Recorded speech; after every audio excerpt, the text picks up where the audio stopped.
Bom, vamos corrigir o nosso deverzinho da página 33 de português. Não vou ler o texto porque, sinceramente, vou falar a verdade para todos vocês. Até a minha voz me enjoa um pouquinho. Então, acho que vocês estão bem tão cansados de escutar minha voz. Só vou ler as perguntas. De modo geral, toda piada começa situando o leitor na história.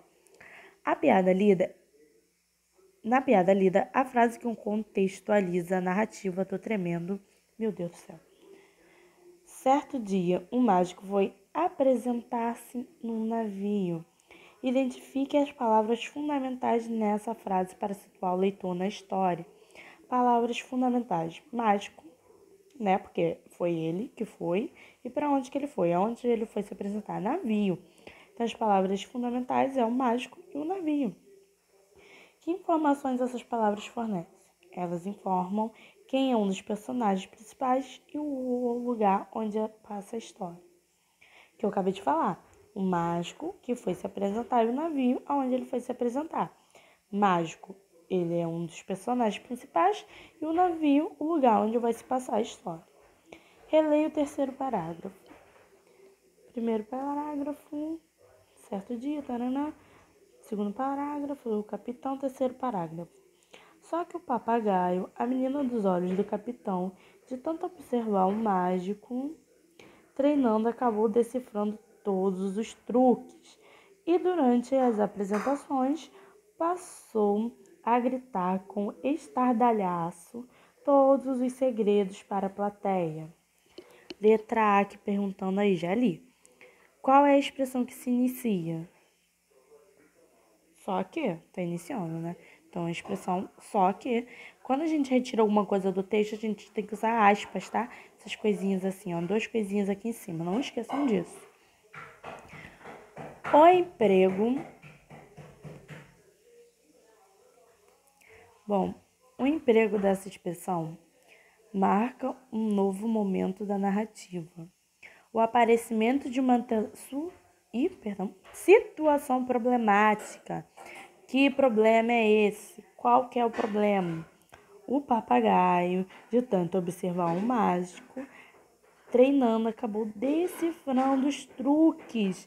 E durante as apresentações ele começou a gritar com estardalhaço. Isso é um problema, né? Vou começar a decifrar os truques do mágico, acabou com o show do mágico. Então, uma resposta aqui bem bonitinha, já prontinha pra gente. O papagaio decifra os truques, conta-os à plateia e, consequentemente, o mágico fica desacreditado. No quarto, quinto e sexto parágrafo, o narrador suspende sua narração e introduz diálogos para que o personagem fale diretamente com o leitor, ouvinte, a gente que está lendo a história, eu que estou contando e vocês que estão ouvindo. Que sinal gráfico indica as falas? Quem está falando? Olha, toda vez que a gente vai indicar uma fala, para a plateia, bom, isso é um macaco falando. O coelho tá ali, debaixo da mesa. A carta tá na outra manga da casaca. O lenço tá bem ali, enfiadinho no bolso do colete. Bom, a gente vê que antes dessa fala tem um traço, né, bem longo. Ele se chama travessão. E tá perguntando também quem está falando. Quem está revelando os truques é o quê? O papagaio. Então, o sinal gráfico é o travessão e quem está falando é o papagaio. Gente, toda vez que vocês forem escrever uma redação e quiser introduzir uma fala para que a pessoa da sua historinha está falando diretamente, né? Tá falando diretamente, a gente usa o travessão, esse sinal aqui antes da fala do personagem. Bom, esses diálogos contribuem para a construção de vários sentidos do texto. Das afirmações a seguir, identifique o sentido que não é verdadeiro. A fala do papagaio contribui para tornar o texto mais vivo, reforçar a embelhucice do papagaio, intensificar o humor da narrativa ou mostrar como o papagaio se expressa mal. Bom, mostrar como o papagaio se expressa mal? Não, né? Ele está se expressando mal? Não. Então, essa aqui não é o sentido verdadeiro. O sentido verdadeiro é tornar o texto mais vivo, tendo aquele personagem que fala diretamente com a gente, reforçar que o papagaio, a Belo disse, né? Que o papagaio se meteu nos truques do mágico, intensificar o humor, a parte engraçada da nossa narrativa, mas não mostrar que o papagaio se expressa mal. Releia as falas do papagaio. Quais poderiam ser as mágicas apresentadas no show? Bom, vamos reler. O coelho está bem ali, debaixo da mesa. Bom, então talvez tirar o coelho da cartola, o mágico faz isso, né? A carta está na outra manga da casaca. Quer dizer, a pessoa adivinhar uma carta de um baralho, talvez. O lenço está bem ali, enfiadinho no bolso do colete. Fazer o lenço desaparecer? Pode ser. Bom, a resposta aqui mais bonitinha, como a tia fala, né? Tirar um coelho da cartola, como eu disse. Adivinhar qual carta do baralho escolhida por alguém da plateia. E fazer lenços desaparecerem. Que tentativas o mágico empregou para solucionar o problema? Não sei, vou ler. Cada intervenção do papagaio, a plateia aplaudia a vizinha indiscreta, enquanto o mágico, mais e mais desacreditado, se contorcia de raiva e se sentia crescer a vontade de torcer o pescoço do bicho e colocá-lo na panela. Só se continha porque, se fizesse isso, estava-se desempregado na certa. Tentou contornar a situação. Então, já achei minha resposta, né? Não achei não, eu vou achar. Porque tá perguntando qual tentativa um mágico empregou para solucionar um problema. Então, ele tentou contornar a situação. Como? Reformulou o show, apresentou novas mágicas e escolheu as mais refinadas.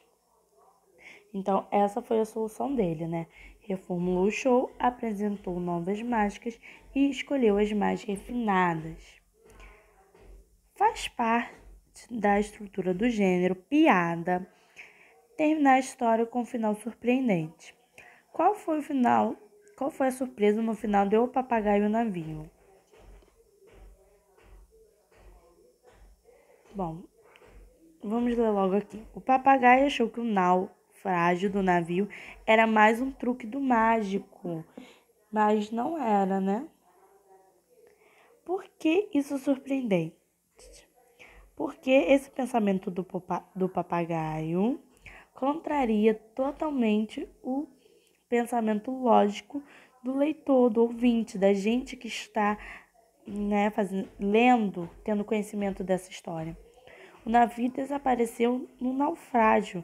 Dessa oposição vem um rio. Bom, o navio afundou e o papagaio achou que fosse um truque do mágico sumir com o navio. Releia o trecho dessa piada. Por 3 dias e 3 noites, os dois permaneceram em total silêncio, juntos no mesmo pedaço de madeira que sobrara do navio naufragado. Na sua opinião, o que poderia explicar o fato do papagaio tão falante ter permanecido em total silêncio por 3 noites seguidas? Bom, o papagaio ele sempre desvendava os mistérios dos truques do mágico. Só que dessa vez ele ficou encucado, sem saber como ele realizou esse truque. Então, o motivo do silêncio foi que o papagaio ficou tentando decifrar o desaparecimento do navio, sendo que não era um truque, né? Releia este parágrafo da piada O Papagaio do Navio. A cada intervenção do papagaio, a plateia aplaudia a vizinha indiscreta, enquanto o mágico mais e mais desacreditado se contorcia de raiva e sentia crescer a vontade de torcer o pescoço do bicho e colocá-lo na panela. Quais palavras e expressões desse parágrafo substituem o substantivo papagaio para não haver repetição?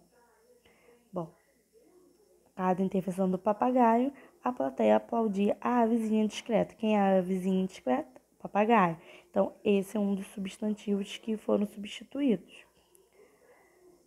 Enquanto mais desacreditado, se contou sentir raiva e sentia crescer a vontade de torcer o pescoço do bicho. O bicho se refere a quem? Ao papagaio. Então, foram utilizados avezinha indiscreta e bicho e colocá-lo também. Gente, acabou aqui a memória do meu celular, mas a tia já vai gravar o resto. Vou deixar aqui com vocês.